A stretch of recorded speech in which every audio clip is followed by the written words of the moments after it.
CM Punk not wanted back in WWE or AEW. We'll talk about it. Plus, a Raw star is returning to NXT full-time, and we had a debut, a return, and a title change at the Impact Wrestling tapings this weekend. Spoilers ahead in the wrestling news right now. Let's talk Punk. Let's start the week as we mean to go on. Talking about CM Punk. First of all, thank you, OSW Review, for dropping a wonderful video on All Out. Oh, yes, it was very good. Very good times that was. Even the thumbnail with CM Punk as Indiana Jones and the muffin. It was so good. A winner is you, boys. A winner is you.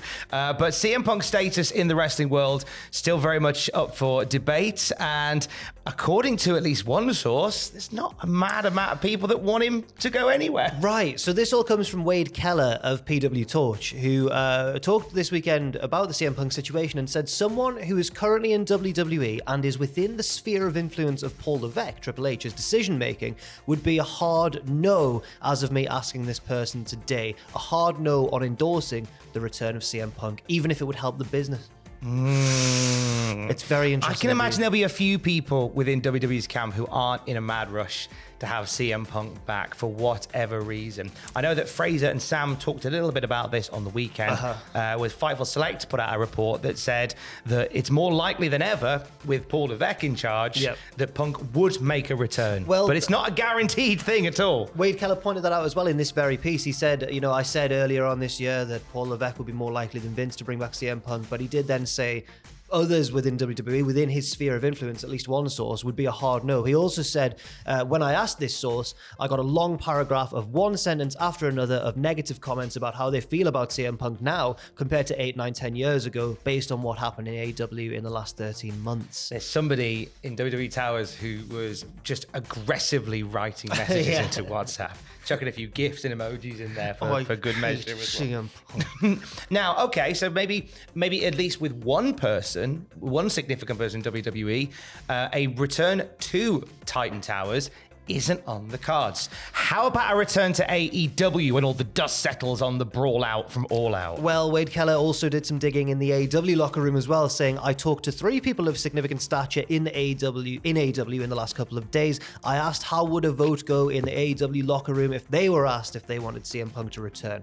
One person said he wouldn't fare very well. Another person said he thinks he might not get a single vote. And the third person said that I think it was I've not got it written down here, but I think it was a less severe, because I cut it out of my own notes. I think the third person said something of a similar effect, like he might not do that well. It was like the softest of the 3, but it still wasn't a positive one. Keller goes on to say the 3 people I just talked to in the last few days are higher, prominent people of influence in that locker room. So that tells you something about his standing and why, if Punk were to return, it wouldn't necessarily go well for him in either place. Now, you're going to hear loads of reports in the weeks to come as sort of CM Punk conversation starts again. Fightful Select already have done. Wrestling Observer have talked about it. Wade Keller have talked about it. The general consensus is that I think CM Punk probably be better off after all this wonderful hype of his big return to wrestling. How pumped we were to see CM Punk back in a wrestling ring. Probably the best thing for him now is to stay away a little while. I've got a good idea though. Imagine, right? And people might disagree with this, and fair enough. Impact debut. Yeah. CM Punk controls his narrative. No, imagine if Punk finally gets his WrestleMania main event one time. That would be. There is. There's a lot of. There's money on the table. Right. Something that Fraser and Sam said on the weekend. Like, when it comes to CM Punk, there is so much money left on the table with all that they've done. Like, so many, even away from the turning the All Out situation into a storyline, I don't think they will do that. It sounds like it's a bit of a legal situation, so let's not touch that with a barge pole. But away from that, like the CM Punk's modus operandi when he joined AEW was to bring the young guys along, and he'd started doing that, and I'd love to have seen more with him there, doing that and working with younger talent, like the phenomenal feud that he had with MJF, right? And do that for other people. Yeah, that would have been amazing. But we never really got to see it. I don't think we ever will. No, I don't think we will either. But you know what? We sat here in the early days of Cultaholic, and we sort of scoffed at the idea of CM Punk returning to wrestling at all. Yeah, true. You never know. He did. You never know. Never say never. In the World Wrestling Federation. Exactly. In the words of Justin Bieber. Never say never. Not that. I was going to say, when did Justin Bieber quote Vince McMahon?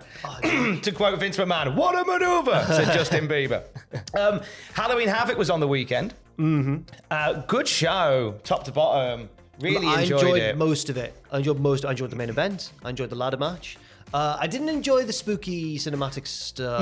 That didn't really land. I think people are a bit over that now, maybe. But anyway. Came out of nowhere a little bit for that feud. I felt like Alba Fire and Mandy Rose could have just had a match and it would have been very good. Yeah. Don't think you needed all of that stuff around it. Maybe not. The ambulance match was intense as well. It wasn't the cleanest match you'll ever see, but do you want an ambulance match to be very clean? Yes. No, it was a big brawl between two angry men. Fair enough. I want a headlock as they get in the ambulance. Also at Halloween Havoc, we saw a vignette which featured a mask being burned in fire. Right. The mask very obviously belonging to T-Bar, formerly known as Dominik Dijakovic. It wasn't said as such until the press conference afterwards. Right. So, well, shortly after the video aired, Dijakovic himself tweeted, "If you kill him, he will win. Become vengeance, become wrath," which is a quote from the film Seven.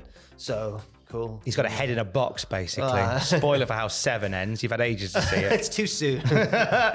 Shawn Michaels in the post-show media call was asked about this segment, this vignette, and he said, yeah, Dominik Dijakovic's coming back, and it's really great.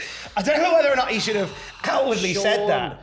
I'll have to got a frog in my throat. Bear with me. Oh, that's all right. So Shawn Michaels there, I've said to Tom off camera, it's like he's learned half of what Triple H has done with this Bray Wyatt return. Where Triple H has gone, we'll do loads of spooky stuff and we'll keep it a secret. Well, Shawn's gone, we'll do all this spooky stuff, but he didn't remember to keep it a secret. He's left that bit aside. What did he actually, did he actually mention, he just kind of put him over in the post-show press conference. I think when we were talking about it, he talked about Dominik Dijakovic, saying it's great to have somebody like that back from the main roster full-time on NXT. Said it was like getting a fun new toy. He said that they had Dominik Dijakovic taken away from them a little bit too soon for his liking in 2020. That was when he went to become T-Bar in the well-received Retribution faction. I mean, assuming that this is Michael's referring to assuming that this is what it very much seems to be, and that Dijakovic will be back. That's a good thing, I think. I think it's a great thing. So much untapped potential in a guy like Dominik Dijakovic. Yeah.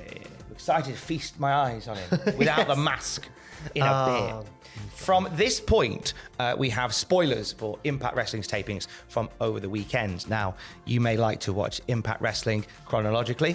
We don't want to spoil that for you. So if you don't want to know what happens in the next couple of weeks on Impact Wrestling, this is your jumping off point. We thank you for joining us this morning, and we hope you have an excellent Monday. Stay safe and love you. Bye. Still here? Great. Right. So what happened, mate? Here we go. So on Friday, we saw at the tapings that a former AEW star and former Dark Order member joined the Violent by Design stable, and that was none other than Alan Angels, formerly known as number 5 in the Dark Order. Alan Five Angels, yes. The brother of Jimmy Five Bellies. Yes. Also, then the following night, an ex-WWE star made his return as well to also join Violent by Design, and that was Connor. Formerly known as Connor, now known as Big Con. Connor from the old Ascension. The Ascension boys. Yes. So he had a short but passionate affair with Impact a few months ago. Right. So this feels like a more permanent return for him. It very much looks like Violent by Design is getting a complete refit.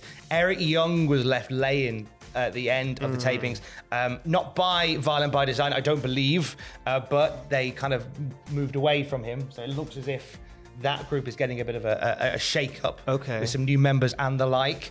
We also had a title change. We did. On the weekend as well. So Brian Myers is no longer the Impact Digital Media Champion, and Impact here, I think, have made quite an obvious and correct booking decision, because the new Digital Media Champion is a man very familiar with getting himself over via the medium of digital media. It's Joe Hendry. Say his name and he'll appear.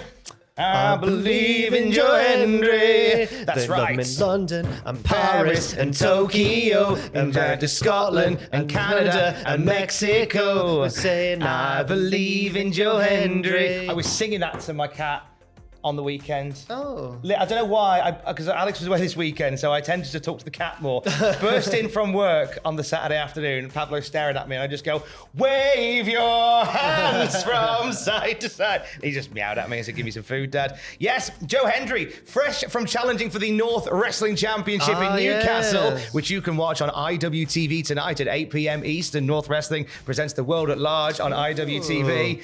Go watch that in a bit. Very excited. But Hendry as digital media champion is an excellent shout. It just makes sense. And I'm pleased for him. I'm pleased that it's going well in Impact. But what a guy. God. Oh, he's so cool. Say his name. Happy for our boy, Joe Hendry. Yeah, I'm happy to watch that play out on Impact. I think the next 2 weeks we'll see that go down. I'm excited to see what crazy shenanigans he gets up to. We believe in Joe Hendry. And we believe in you for staying with us. We'll get the latest wrestling news throughout the day at cultaholic.com. Stay safe.